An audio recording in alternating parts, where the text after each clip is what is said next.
रामकृष्ण हरी. थांबा, माऊलींच्या या ओव्या फक्त ऐकू नका, तर मनामध्ये साठवून ठेवा. कारण या प्रत्येक शब्दात आपल्या जीवनाला दिशा देण्याची ताकद आहे. ज्ञानेश्वरी अध्याय 13 मधील ओवी 331 ते 385 आज आपण पाहणार आहोत. चला तर मग माऊलींच्या ज्ञानामृतात मनापासून चिंतन करूयात. जे आपुले सर्वस्व द्याल, मग ते सोडून न्याल. मनोती ग्रंथून मिळवल साचची हे. कारण आपली वाटेल ती गैरसोय तुम्ही पत्कराल, पण तुम्ही गीता ऐकालच, तेव्हा माझा हा गीता ग्रंथ नाही, तर ती आपल्या कृपेचा जामीनच आहे असे म्हटले तरी चालेल. का सर्वस्वाचा लोभ धरा, ओलीचा भेद करा. तरी गीतेमच अवधारा, एकची गती. किंवा सर्वस्वाच्या लोभाला गुंतून जामीनाचा अभ्यास कराल, तर मग जी गीतेची वाट तीच माझी होणार. किंबहुना मज तुमची कृपा काज, ये लागे व्याज ग्रंथाचे केले. किंबहुना मला तुमची कृपाच अधिक हवी आहे, आणि त्यासाठीच मी हे गीता ग्रंथ निरूपण निमित्त केलेले आहे. तरी तुम्हा रसिका जोगे, व्याख्यान शोधावे लागे. मनोनी जी मतांगे, बोलो गेलो. तरी तुम्ही रसिक श्रोत्यांना रुचेल असे व्याख्यान हवे, म्हणून मी मतांतराचे वर्णन केलेले आहे. तो कथेची पसरू जाहला, श्लोकार्थ दुरी केला. की जो क्षमा या बोला, अपत्यामज. पण तसे करताना विस्तार फार झाला. मूळ श्लोकाचा अर्थ बाजूसच राहिला. याबद्दल मला बालकाला क्षमा करावी. आणि घासातील हरळू, पीडिता लागे वेळू. ते दूषण नव्हे खडळू, सांडावा की. आणि घासात खडा लागला आणि तो शोधून काढण्यात वेळ लागला, तर तो काळ फुकट गेला असे म्हणता येत नाही, कारण त्याशिवाय गत्यंतरच नसते. का समचोरा चुकविता, दिवस लागली या माता. ओ पावे की जीविता, जिताने की जे. किंवा वाटेतील चोरांना चुकवण्यासाठी आड रस्त्याने येताना उशीर झाला, म्हणून आईने त्या मुलावर रागवावे. का तो सुरक्षित घरी आला याबद्दल त्याची दृष्ट काढावी.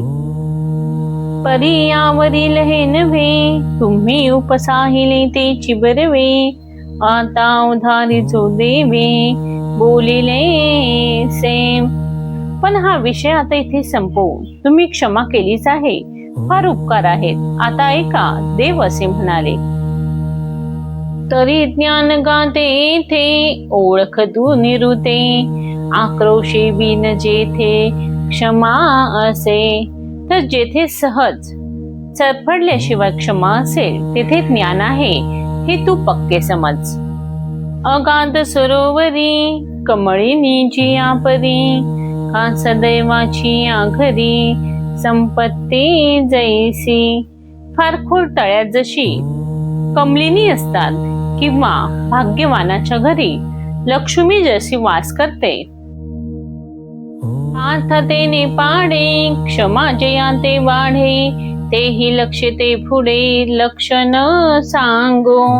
पार्था त्याप्रमाणे ती क्षमा ज्याच्या ठिकाणी वाढत असते, ते ज्या लक्षणांवरून समजते, ती लक्षणे आम्ही पुढे सांगू.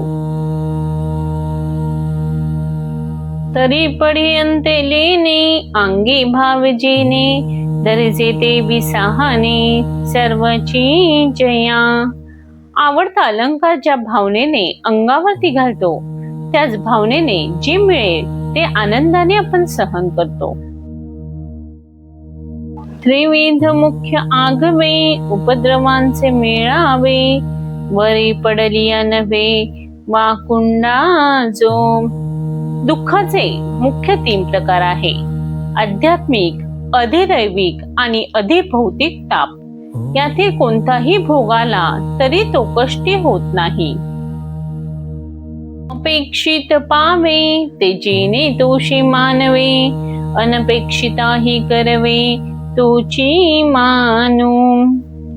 अपेक्षित वस्तू मिळाल्यावर जो संतोष होतो तोच अनपेक्षित दुःख भोगाला तरी कायम राहतो. जो मान अपमाना तैसा आहे, सुख दुःख जेथ सामाये, निंद स्तुती नोहे दुखंडू जो. जो मान आणि अपमान सारखेच मानतो, सुख दुःखे ज्याला सारखेच वाटतात, निंदा अगस्तुतीने जो मनामध्ये कष्टी होत नाही. उन्हाळेनी जो न तपे, हिमवंती न कापे, कायसेनी ही न वासिपे, पातलेया. ज्याला उन्हाचा ताप होत नाही अथवा थंडीने जो कापत नाही किंवा कोणत्याही प्रसंगी जो भीत नाही. स्वशिखरांचा भारू नेने जैसा मेरू, की धरा यज्ञ सुकरू ओझे न म्हणे. मेरू पर्वताला आपली शिखरे जशी जड नसतात किंवा वराह अवतार धारण केलेल्या भगवंताला पृथ्वीचा भार वाटलेला नाही. नाना चराचरी भूती दाटने न वीक्षिती, तैसा नाना द्वंद्वी प्राप्ती घामे जेना. किंवा जशी नाना चराचर प्राण्यांनी पृथ्वी जशी दडपली जात नाही त्याप्रमाणे नाना सुख दुःखादी प्रसंगी जो कष्टी होत नाही. घेऊन जळाचे लोट आलिया नदी नंदाचे संगाट, करी वाढ पोट समुद्र जेवी. अथवा पाण्याचे लोट घेऊन नदी आणि नद यांचे समुदाय आले असता समुद्र ज्याप्रमाणे आपल्यामध्ये सर्वांचा समावेश करून घेतो, तैसे जयाची आठाई साहने काहीची नाही, आणि साह तू असे सेही स्मरण नुरे. त्याप्रमाणे ज्याच्या ठिकाणी सहन न करणे अथवा सहन करत आहोत अशी आठवणही ज्याच्या ठिकाणी राहत नाही. अंगाचे पातले ते करुणी घाली आपुले, ते तसाहते निनवले घे पीचे ना. जे भोग आपल्या शरीराला प्राप्त होतात हे आपले स्वरूपच आहे असे तो समजतो आणि म्हणून आपण काही अलौकिक करतो आहोत असा त्याला अभिमानही नसतो. हे अनाक्रोश क्षमा जयापाशी प्रियोत्तमा, जाणतेने महिमा ज्ञानासे का. अर्जुना, ज्या पुरुषाच्या अंगी खेदरहित क्षमा वास करते तो पुरुष ज्ञानालाही भूषणास्पद असतो. तो पुरुष पांडवा ज्ञानाचा ओलावा, आता परीस अर्जवा रूप करून. अर्जुना, तो पुरुष ज्ञानाचा जिव्हाळा होय. आता आर्य कोणते ते सांगतो. तरी आजवते ऐसे प्राणांचे सौजन्य जैसे, आवडे तयाही दोषी एकची गा. बरा वाईट कोणीही प्राणी असो, प्राण हे न पाहता सर्वांना सारखाच अनुकूल असतो असे जे रुजुत्व सरळपणा ते आर्य होय. का तोंड पाहुनी प्रकाशू न करी जे विचंडाशू, जगाई कुची अवकाशू आकाश जैसे. किंवा माणूस पाहून मग सूर्य जसा प्रकाश करत नाही अथवा आकाश जसे सर्व जगाला सारखाच आश्रय देते, तैसे जयाचे मन माणूस प्रति आनान, नवे आणि वर्तन ऐसे ते. तसे ज्याचे मन माणसागणिक भिन्न नसून सम असते आणि वर्तनही तसे सम असते. जे जगेची सनोळख जगेशी जुनाट सोयरिक, आप पर हे भारव जाणणे नाही. सर्व जगच त्यांच्या ओळखीचे आहे, त्यांचे जगाशी फार जुने नाते आहे आणि आपले व परके ही भाषा त्यांच्या ठिकाणी नसते.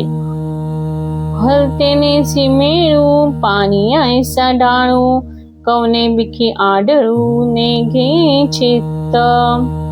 त्याचे सर्वांशीच पटते पाण्याखाली त्याची वागण्याची रीत असते. कोणाही विषयी त्याच्या मनामध्ये विकल्प. वारियांची धाव तैसे सरळ भाव, शंका आणि हाव नाही जया. वारा जसा सरळ वाट मिळेल तिकडे वाहतो, तशी याची सरळ वागणूक असते. कोणाबद्दलही त्याच्या मनामध्ये शंका किंवा लोभ नसतो. माय पुढे बाळका रिक्ता न पडे शंका, तैसे मन देता लोका नालोची जो. आईकडे जसे बालक निशंक मनाने जाते, त्याप्रमाणे आपल्या मनातील विचार लोकांना सांगताना जो मागे पुढे पाहत नाही. फाकलिया इंदिपरा परिवारू नाही धनुर्धरा, तैसा कोण कुपरा नेनेची जो. उमललेल्या कमलाला आपला सुगंध देण्यात जशी आवड निवड नसते, त्याप्रमाणे ज्याचा जीव कानाकोपरा जाणत नाही, प्रत्येकाला वेगवेगळे सांगावे हे ज्याला माहीत नाही. चोखाळपण रत्नांचे का रत्नावरी किरणांचे, तैसे पुढा मंजयाचे करणे पाठी. रत्नांवर चमकणाऱ्या तेजावरून जसे त्या रत्नांचे चोखाळपण लक्षात येते, त्याप्रमाणे त्याच्या मनावरूनच सरळपणा प्रथम लक्षात येते, क्रियेवरून नंतर. आलो चुचो नेने अनुभवाची जो कावने, धरी मोकली अंतकरणे नवेची जया. पुढचा मागचा विचार तो करत नाही, असेल त्यात समाधान मानतो. करावे की न करावे असे चिंतन जो करत नाही. दीठिनो हे मिनधी बोलणे नाही संदिग्धी, कवनेसी हीन बुद्धी रहाटीचे नाम. ज्याची नजर कपटी नसते, भाषणामध्ये संदिग्धता नसते आणि कोणापाशीही ज्याचे वर्तन हलक्या बुद्धीचे नसते. नाही इंद्रिये प्रांजळे ने प्रपंच निर्मळे, पाचही पालव मोकळे आठही पहार. ज्याचे 10ही इंद्रिये आणि 5ही प्राण 8ही प्रहर रात्रंदिवस आपापल्या व्यवहारामध्ये प्रांजळपणे वागत असतात. अमृताची धार तैसे उजो अंतर, किंबहुना जो माहेर या चिन्हांचे. त्याचे अंतकरण अमृताच्या धारेप्रमाणे सरळ मधुर आहे, किंबहुना तो या लक्षणांचे माहेर घरच असतो.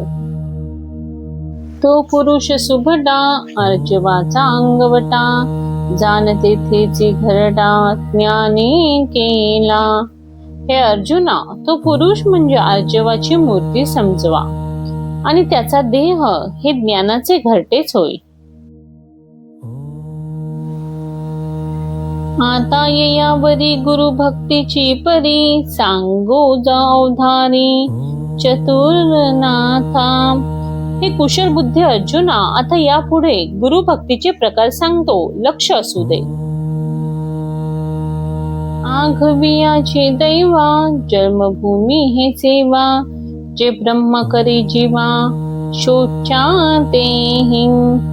गुरुसेवा म्हणजे भाग्योदयाचे उत्पत्ती स्थानच आहे. गुरूंची सेवा दुःख शोकग्रस्त जीवाला ब्रह्मत्व प्राप्त करून ते आचार्योपास्ती, प्रकटी देईल तुझ प्रती, बैसो दे एक पांती अवधानाची. ती श्री गुरुसेवा कोणती हे तुला स्पष्ट सांगतो, तू चित्त एकाग्र करून ऐक. तरी सकळ जळ समृद्धी, घेऊनी गंगा निघाली उदी, की श्रुती हे महापदी पैठी चाहला. तर सर्व जलसमृद्धी घेऊन गंगा सागराकडे जाण्यास निघावी, किंवा श्रुतींनी अखेरीस ब्रह्मपदाच्या ठिकाणी लीन व्हावे. नाना वेटावून जीविते, गुणागुण उखिते, प्राणनाथा उचिते दिदले प्रिया. किंवा पतिव्रतेने गुण आणि अवगुणासह आपले जीवन सर्वस्व जसे आपल्या प्राणनाथास पतीस अर्पण करावे. तैसेच बाह्य आपुले, जेने गुरुकुळी पेपिले, आपण पे केले भक्तीचे घर. त्याप्रमाणे ज्याने आपले सर्वस्व गुरु भक्तीला अर्पण केलेले आहे आणि आपले शरीर गुरु भक्तीचे घर केलेले आहे.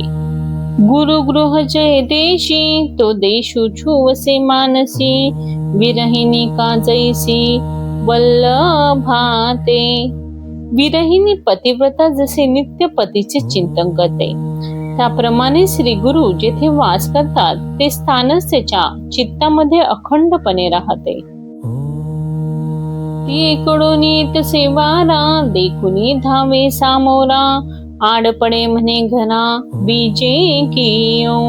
श्री गुरूंच्या घराकडून त्या दिशेने वारा आला तरी त्याला सामोरे जाऊन साष्टांग नमस्कार घालतो आणि त्या वाऱ्यालाच म्हणतो की माझ्या घरी राहिला ये.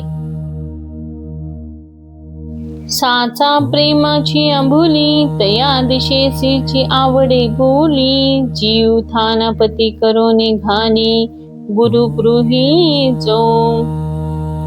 खऱ्या प्रेमाच्या वेळात त्या दिशेकडे पाहूनच बोलू लागतो आणि आपला जीव गुरु गृहीचा वतनदार असतो. गुरु आज्ञा धरिले, देह गावी असे कले. वासरुआ लाविले, दावे जैसे.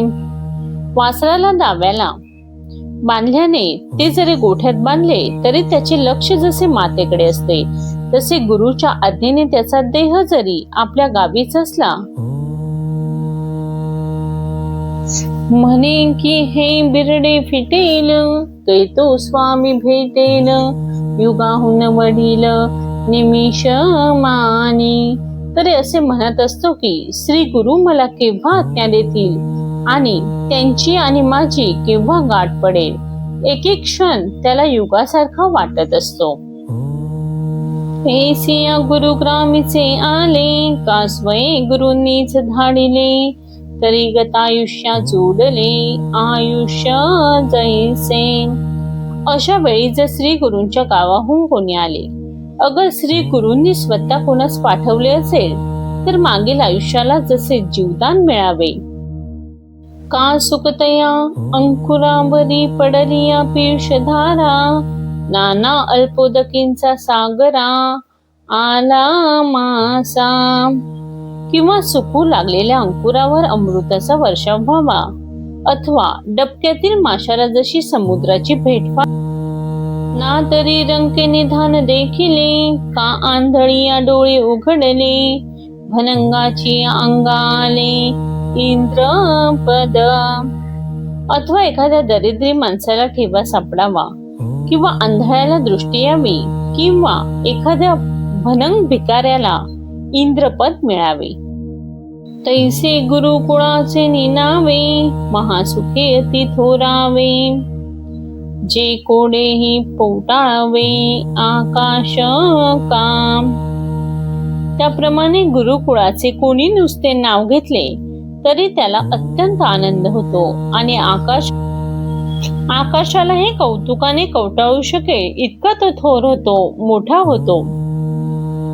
पै गुरुकुळी येसी, आवडी जया देखसी. जान ज्ञान तया पासी, पायकी करी. अरे ज्याच्या मनामध्ये गुरुकुळाविषयी अशी आवड असेल त्याचे ज्ञान दास्य करेल आणि अंतःकरणातील प्रेम पाहताही श्री गुरूंची मूर्ती सारखी मनामध्ये आणून उपासना सुरू असते. माऊलींचे हे अमृत वचन तुमच्या मनाला स्पर्शून गेले असेल तर हा ज्ञानाचा प्रकाश इतरांपर्यंतही पोहोचवा. कमेंटमध्ये प्रेमाने लिहा, जय जय रामकृष्ण हरी, जय जय रामकृष्ण हरी. माऊलींची कृपा आपल्या सर्वांवर सदैव राहो. व्हिडिओ आवडला असेल तर चॅनेलला लाईक, सबस्क्राईब आणि शेअर करा. जय जय रामकृष्ण हरी.